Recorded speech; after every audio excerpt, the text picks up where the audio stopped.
Madikeri Rotary ಸಂಸ್ಥೆ ವತಿಯಿಂದ October 20ರಂದು ನಗರದ ಜೂನಿಯರ್ ಕಾಲೇಜಿನಲ್ಲಿ ರಾಜ್ಯ ಮಟ್ಟದ ಚೆಸ್ ಪಂದ್ಯಾವಳಿ ಹಮ್ಮಿಕೊಳ್ಳಲಾಗಿದೆ ಎಂದು ಸಂಸ್ಥೆಯ ಅಧ್ಯಕ್ಷ ಸುದೈ ನಾಣಯ್ಯ ತಿಳಿಸಿದರು.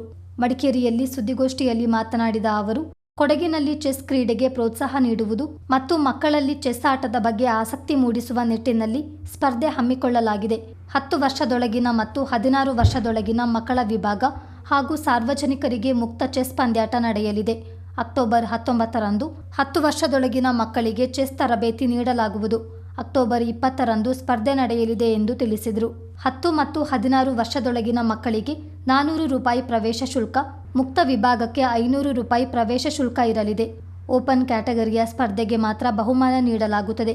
ಪ್ರಥಮ 5,000, ದ್ವಿತೀಯ 4,000, ತೃತೀಯ 3,500, 4ನೇ ಸ್ಥಾನಕ್ಕೆ 3,000, 5ನೇ ಸ್ಥಾನಕ್ಕೆ 2,500, 6ನೇ ಸ್ಥಾನಕ್ಕೆ 2,000, 7ನೇ ಸ್ಥಾನಕ್ಕೆ 1,500, 8ನೇ ಸ್ಥಾನಕ್ಕೆ 1,000 ನಗದು ಹಾಗೂ ಟ್ರೋಫಿ ನೀಡಲಾಗುವುದು ಎಂದು ಮಾಹಿತಿ ನೀಡಿದರು.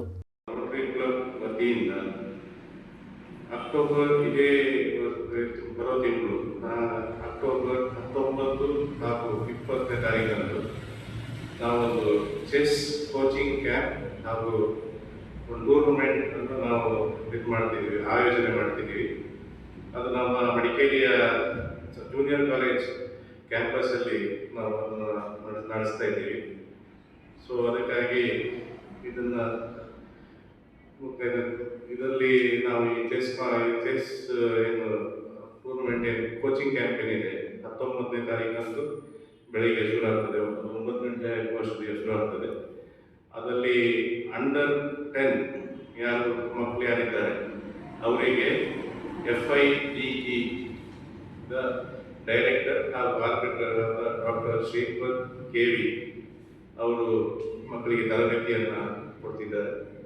ಅದೇ ರೀತಿ 20ನೇ ತಾರೀಕಂದು ನಾವು ಚೆಸ್ ಟೂರ್ನಮೆಂಟನ್ನು ಮಾಡ್ತಾ ಇದ್ದೀವಿ. ಆ ಟೂರ್ನಮೆಂಟಲ್ಲಿ ನಾವು 3 ಕ್ಯಾಟಗರಿಯನ್ನು ನಾವು ಮಾಡಿದ್ದೀವಿ.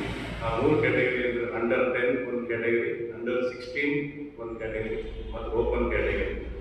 ಅಂಡರ್ 10 ಕ್ಯಾಟಗರಿ ಮತ್ತು ಅಂಡರ್ 16 ಕ್ಯಾಟಗರಿ ಟೂರ್ನಮೆಂಟ್ 16 ಮತ್ತು ಅಂಡರ್ ಓಪನ್ ಕ್ಯಾಟಗರಿ ಏನಿದೆ ಅದು ಬೇರೆ ಬೇರೆ ಟೂರ್ನಮೆಂಟ್ಗಳನ್ನು ನಡೆಸ್ತದೆ.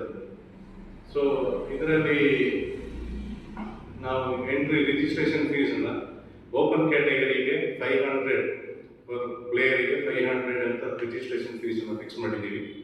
ಮತ್ತು ಅಂಡರ್ 10 ಮತ್ತು ಅಂಡರ್ 16 ಕ್ಯಾಟಗರಿ ಏನಿದೆ ಅದಕ್ಕೆ ₹400 ಅಂತ ನಾವು ರಿಜಿಸ್ಟ್ರೇಷನ್ ಫೀಸನ್ನು ಫಿಕ್ಸ್ ಮಾಡಿದ್ವಿ. ಇದರಲ್ಲಿ ರಿಜಿಸ್ಟ್ರೇಷನ್ ಪ್ರೊಸೆಸ್ ಬಂದು ಸರ್ಕಲ್ ಚೆಸ್ ಅನ್ನೋ ಒಂದು ಅಪ್ಲಿಕೇಶನ್ ಇದೆ.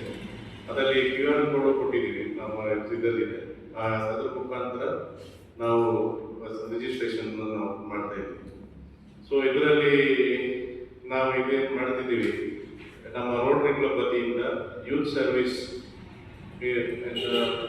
ಪ್ರಾಜೆಕ್ಟ್ ಆಗಿ ಹಾಗೂ ಮಕ್ಕಳಲ್ಲಿ ಈ ಚೆಸ್ ಬಗ್ಗೆ ಒಂದು ಹೊಸ ಒಂದು ಅಧ್ಯಾಯ ಶುರುವಾಗಲಿ. ನಮ್ಮ ಈಗ ಚೆಸ್ ಭಾಳ ಪ್ರಾಮುಖ್ಯತೆಯನ್ನು ಪಡ್ತಾ ಇದೆ.